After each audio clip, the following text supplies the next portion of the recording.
Ijambo ry'umugoroba ni ijambo tugiye kuganiraho, ni ijambo rigira riti kubaha Uwiteka.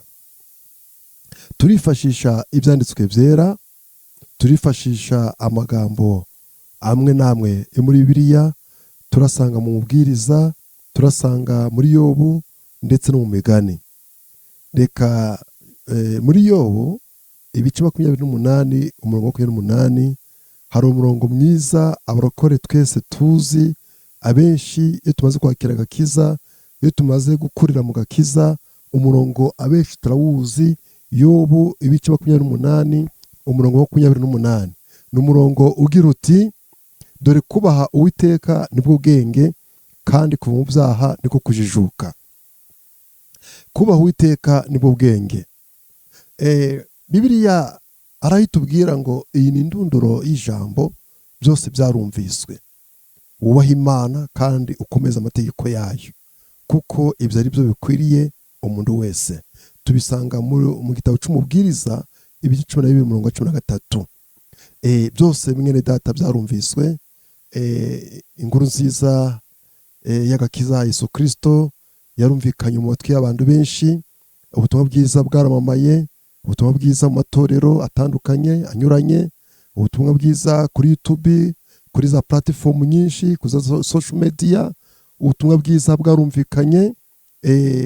Noneho rero ubu turi mu ndunduro amagambo, turi mu ndunduro y'ijambo, ndetse turi mu gitabo cya nyuma cy'ibyahishuwe, aho dusanga ubuhanuzi bwa nyuma bugiye gusohozwa n'umwami wacu Yesu Kristo. Tugarutse inyuma ho gato, hari ubuhanuzi bwagiye buvugwa uhereye mu gitabo cy'itangiriro, ukaza muri za Zaburi, ukaza mu bahanuzi. Ubuhanuzi bwinshi bwavugaga kuri Yesu Kristo, bwavugaga ku bijyanye n'agakiza, ukazacungura ubwoko bw'Imana, uko azavuka, aho azavukira, uko azatangira umurimo, uko azagambanirwa, uko azicwa, uko azabambwa, ndetse ubuhanuzi bukagera n'aho buvuga ngo bukavuga n'uzamugambanira uwo ari we. Ibyo byose rero Yesu amaze kugaragara hano mu isi, amaze kuvuka, byose byarasohoye. Ubuhanuzi bwavuzwe kuri we bwose barasohora. Intumwa rero zimaze kwakira umwuka wera zatangiye umurimo, zitangira umurimo wo guhamya ndetse no kwamamaza inkuru nziza ya Yesu Kristo. Nuko rero Petero amaze kuzura umwuka wera aravuga ngo bagabo ngaho nimwihane, kandi buri wese abatizwe mu izina rya Yesu Kristo. Ngo nuko ngo hihana abagabo barenga 3,000 ngo biyongera ku mubare w'intumwa. Bene data, byose rero byarumviswe, turi mu indunduro y'ijambo, ariko icyo usabwa ni kimwe: wubaha Imana kandi ukomeze amategeko yayo, kuko ibyo nibyo bikwiriye umuntu wese. Ibyo nibyo binkwiriye, ibyo nibyo bigukwiriye, nibyo bikwiriye abana bawe, ibyo bikwiriye umugufasha wawe, bikwiriye umutware wawe, bikwiriye abana bawe, bikwiriye abanyagihugu bose. Twubaha Uwiteka, twubaha Imana kandi dukomeze amategeko yayo. Mu gitabo cyo mu migani ibice 14 hari aho Salomo yavuze amagambo meza, aravuga ngo uwubaha Uwiteka afite ibyiringiro bikomeye, kandi abana be bazabona ubuhungiro. Imigani 14 umurongo wa 26. Imana ishobora byose kandi idahemuka niwe soko y'ibyiringiro by'umuntu utinya Imana.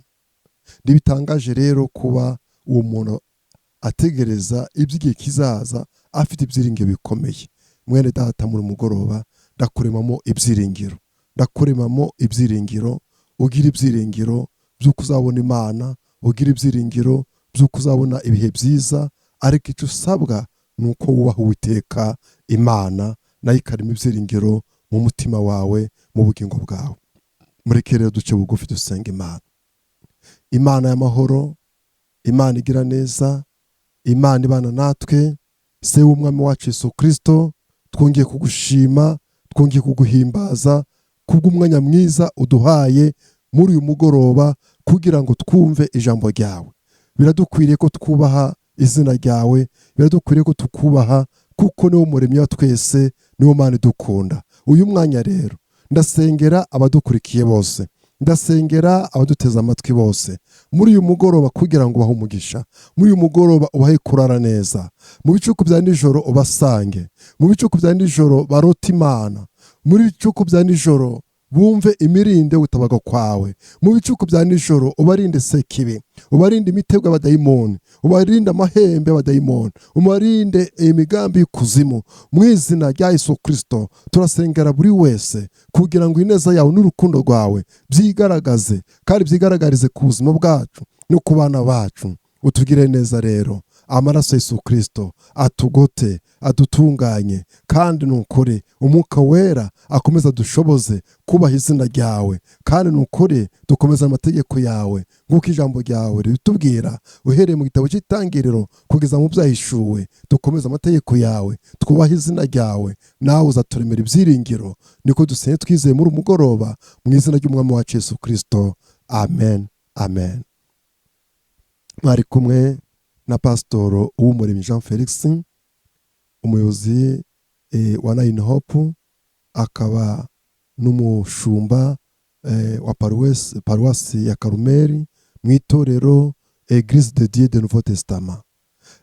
Aho dusengera bahita Karumeli, uzamutse umuhanda wa Mahoko ukazamuka ku Kivoka, ugafata umuhanda uciye ruguru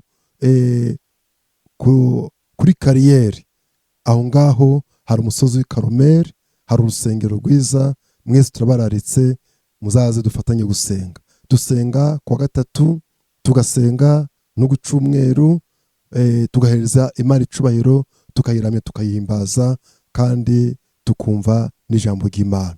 Mwese rero murararitswe, Imana ibamugisha kandi bishimire.